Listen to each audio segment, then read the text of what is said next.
AI तुमचं हे काम सोपं करणार, ते काम 10 मिनिटात करणार, 10 माणसाचं काम एकटा करणार वगैरे वगैरे गोष्टी तुम्ही गेल्या काही दिवसांपासून रोज ऐकत असाल. पण आता याच एआयचा एक वेगळा अँगल सुद्धा चर्चेत येतोय. कारण काही दिवस एआय वापरल्यानंतर आता धक्कादायक वास्तव समोर यायला लागलंय. एआय मुळे कंपन्यांचं काम तर सोपं झालंय, पण त्यासाठी लागणारा खर्च पाहून बड्या कंपन्यांच्या मालकांचे डोळे चक्रावलेत. गुगल, मायक्रोसॉफ्ट आणि उबर सारख्या बऱ्याच कंपन्यांची नावं आहेत. फार इंटरेस्टिंग विषय आहे.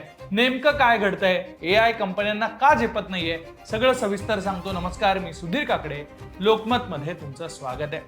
जगातल्या बड्या कंपन्या आता एआयचा वापर कमी करण्याचा विचार करतायत. तुम्हाला हे कदाचित खरं वाटणार नाही, पण असं घडतंय. मायक्रोसॉफ्टने आपल्या हजारो इंजिनियर्सना एक मेसेज दिल्याची माहिती समोर आली आहे, ज्यामध्ये कंपनीने म्हटलंय की 30 जून पर्यंत क्लॉड कोड नावाचं लोकप्रिय एआय टूल वापरणं आता बंद करा. विशेष म्हणजे काही महिन्यांपूर्वी मायक्रोसॉफ्टनेच आपल्या कर्मचाऱ्यांना हे टूल वापरायला सांगितलं होतं. पण जेव्हा महिन्याच्या अखेरीस याचं बिल आलं, तेव्हा कंपनीचे धावे दणाणलेत. कर्मचाऱ्यांनी एआय वापरून काम तर केलं, पण त्यामुळे कंपनीचा खर्च वाढलाय आणि नफा फारसा झालेला दिसत नाहीये. प्रसिद्ध कॅब कंपनी उबर या कंपनीचाही असाच विषय झालाय. उबरनं आपल्या कामासाठी एआय वापरण्याचं एक वर्षभराचं बजेट ठरवलं होतं, पण कर्मचाऱ्यांनी एआयचा एवढा धडाक्यात वापर केला की वर्षभराचं बजेट फक्त 4 महिन्यात संपलंय. त्यामुळे एआय वापरण्यापेक्षा त्याऐवजी हुशार माणसं कामावर ठेवून पगार देणं जास्त परवडणारं ठरेल असं कंपन्यांना वाटू लागलंय. बऱ्याच कंपन्यांनी एआय वर होणारा खर्च कमी करण्याचा सुद्धा विचार केल्याचं आता हळूहळू समोर येत आहे. ओपन एआय किंवा अँथ्रोपिक आणि इतर अनेक एआय कंपन्या आहेत ज्या तुम्ही विचारलेल्या प्रत्येक शब्दासाठी, कोडसाठी, सोल्युशनसाठी पैसे आकारतात. याला तंत्रज्ञानाच्या भाषेत टोकन कॉस्ट म्हटलं जातं. आधी या कंपन्यांनी ग्राहकांना आकर्षित करण्यासाठी खूप कमी खर्चात सेवा दिली.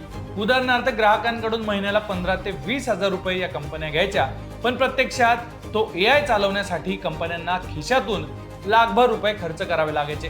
पण आता या कंपन्यांनी सवलती देणं बंद केलंय, पॉलिसी बदलल्यात. त्यामुळे क्लायंट असलेल्या कंपन्यांना थेट तिप्पट चौपट बिलं यायला लागलेत.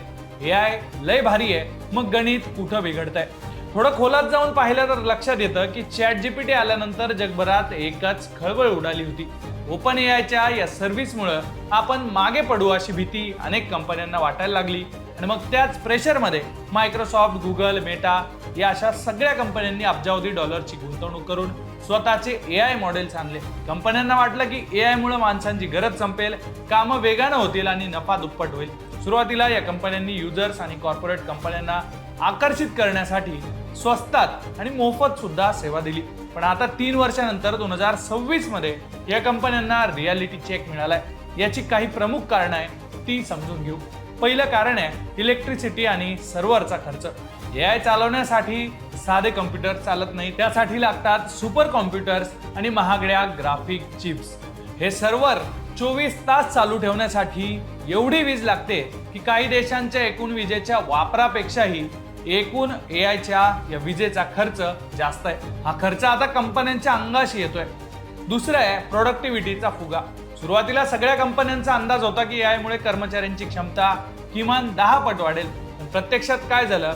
कर्मचारी एआयचा वापर करून ईमेल लिहिणं, प्रेझेंटेशन बनवणं, साधे कोडिंग करणं अशी सोपी कामं करू लागले. म्हणजे ज्या कामाला आधी 20 मिनिटं लागत होते, ते काम आता 10 किंवा 15 मिनिटात होऊ लागलेत. पण या 5 मिनिटांच्या फायद्यासाठी कंपनीला महिन्याला कोट्यवधी रुपयांचा खर्च करावा लागतोय, बिलं भरावी लागतात. तिसरं आहे गुंतवणूकदारांचा दबाव. वॉल स्ट्रीट आणि मोठ्या गुंतवणूकदारांनी आता टेक कंपन्यांना जाब विचारायला सुरुवात केली आहे. आम्ही एआय मध्ये अब्जावधी डॉलर्स गुंतवलेत, मग त्याचा नफा कुठे आहे? या दबावामुळे आता कंपन्या, मायक्रोसॉफ्ट, उबर सारख्या कंपन्या आपले खिसे आवर्ते घेताना दिसत आहेत. थोडक्यात सांगायचं झालं तर एआय मुळे सगळं काम फुकटात किंवा स्वस्तात होईल हा कंपन्यांचा समज आता दूर झालेला आहे. एआयचा बेफाम वापर करण्याचा हनीमून पिरियड आता संपला असून आता खर्च जास्त आणि काम कमी अशी अवस्था झाल्यामुळं कंपन्यांना आता जपून पावलं टाकावी लागतात.